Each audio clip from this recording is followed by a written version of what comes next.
আজকের এই মিলাদ মাহফিল কোরআনুল কারীমের খতম শরীফের আয়োজন, এই দোয়ার আয়োজনটাকে কেন্দ্র করে তিনবারের প্রধানমন্ত্রী যিনি কারো কাছে মাথা নত করেন নাই, নিজের জীবনের বিনিময় হলো দেশকে ছেড়ে যান নাই, দেশের মধ্যে পড়ে থেকেছেন, স্বামী হারা হয়েছেন, দেশ ছাড়েন নাই, সন্তান হারা হয়েছেন, সামান্যতম আল্লাহ পরাধীনতার শৃঙ্খলে ওনাকে আবদ্ধ করা যায় নাই। আল্লাহ মাথা উঁচু করে বাংলাদেশের ভাবমূর্তি যিনি উজ্জ্বল করেছেন, আজকে উনি হাসপাতালে চিকিৎসার জন্য পড়ে রয়েছেন। আল্লাহ কুমিল্লার জমিন থেকে আমাদের এই এলাকার কুমিল্লা ছয়ের প্রিয় নেতা আজি আমির রশিদ ইয়াসিন ভাই সবাইকে নিয়ে ওনার সুস্থতার জন্য তোমার রহমতের ভিক্ষা চায় রে আল্লাহ। রব্বুল আলামিন হাসপাতালে উনি গিয়েছেন অসুস্থ হয়ে, ওই অসুস্থতা থেকে সুস্থ হয়ে স্বাভাবিকভাবে সুস্থতা লাভ করে যাতে আবার বাসায় ফিরে আসতে পারেন, এই রহমতের সময় রহমতের ভিক্ষা চাই রে আল্লাহ। মেহেরবানি করে ওনাকে তুমি পরিপূর্ণ সুস্থতার নিয়ামত নসিব করে দাও। কোরআনুল কারীমের ওসিলায় সুস্থতা নসিব করে দাও। কোরআনুল কারীমের মধ্যে সূরা ফাতিহার ওসিলায় সুস্থতা নসিব করে দাও। কোরআনুল কারীমের মধ্যে আয়াতে শিফার ওসিলায় সুস্থতা নসিব করে দাও। কোরআনুল কারীমের আল্লাহ আয়াতে সালামের ওসিলায় সুস্থতা নসিব করে দাও। আল্লাহ রাহমাতুল লিল আলামিনের রহমতের সদকায় সুস্থতা নসিব করে দাও। রব্বুল আলামিন উনি সুস্থ হয়ে যাতে আমাদের আজি আমির রশিদ ইয়াসিন ভাইকে উনি দানের শীষ নিজ হাতে উপহার দিয়ে যেতে পারে, সেই ফয়সালাকে গায়বী খাজানা থেকে তুমি করে দাও রে আল্লাহ।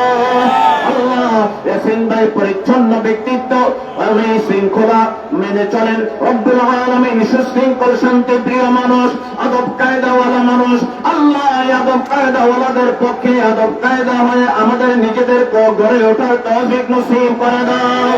বেয়াদবি থেকে বেয়াদব থেকে আমাদেরকে আল্লাহ তুমি সবসময় দূরে রাখিও রে আল্লাহ। আদবের নিয়ামত আমাদেরকে নসিব করে দাও। রব্বুল আলামিন এই কুমিল্লাকে নিয়ে আল্লাহ ইয়াসিন ভাইয়ের যে পরিকল্পনা আছে, এই পরিকল্পনা বাস্তবায়নের জন্য যে আসনটা ওনার দরকার, আল্লাহ তোমার কুদরতি রহমতের দোহাই রে আল্লাহ ওনার জন্য আসন বরাদ্দ করে দাও। রব্বুল আলামিন উনি কোনো কিছু চায় নাই, দুইটা জিনিস চাইছে। একটা হচ্ছে আমাদের দেশ মাতা খালেদা জিয়ার আল্লাহ তিনবারের প্রধানমন্ত্রী ওনার সুস্থতা, আর ওনার হাতে মায়ের হাতে সন্তান দানের শীষ নিবে। এই দুইটা ব্যাপার আমাদের জন্য হয়তো বা অনেক সময় বিশাল ব্যাপার হতে পারে, কিন্তু তুমি আল্লাহর জন্য কোনো ব্যাপারই নেই আল্লাহ। রব্বুল আলামিন তোমার রহমতি ফয়সালা এই ব্যাপারে তুমি মঞ্জুর করে নাও। অতি তাড়াতাড়ি আমরা যাতে খুশির সংবাদ নিয়ে আরেকটি মিলাদ শরীফের আয়োজন এখানে বিশাল আকারের হয়, সেই ব্যবস্থা করে দাও রে আল্লাহ। সকল বাধা বিপত্তি তুমি দূর করে দাও, আমাদের সবাইকে কবুল আর মঞ্জুর করে নাও।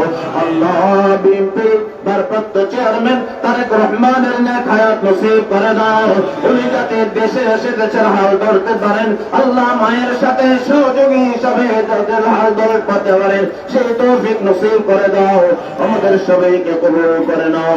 ওয়া সাল্লাল্লাহু তাআলা আলা খায়রি খালকিহি ونور عرشه محمد وآله وصحبه أجمعين। সর্বশেষ ফরিয়াদ আল্লাহ আমির রশিদ ইয়াসিন ভাইকে তোমার রহমতি দরবারে রহমতি চাদরে সুপর্দ করে দিলাম, উনি সহ আমাদের সবার জামিন আর জিম্মাদার হইয়া যাও। সুবহান রাব্বিকা রব্বিল ইজ্জাতি আম্মা ইয়াসিফুন ওয়া সালামুন আলাল মুরসালিন ওয়ালহামদুলিল্লাহি রাব্বিল আলামিন। লা ইলাহা ইল্লাল্লাহ মুহাম্মাদুর রাসূলুল্লাহ।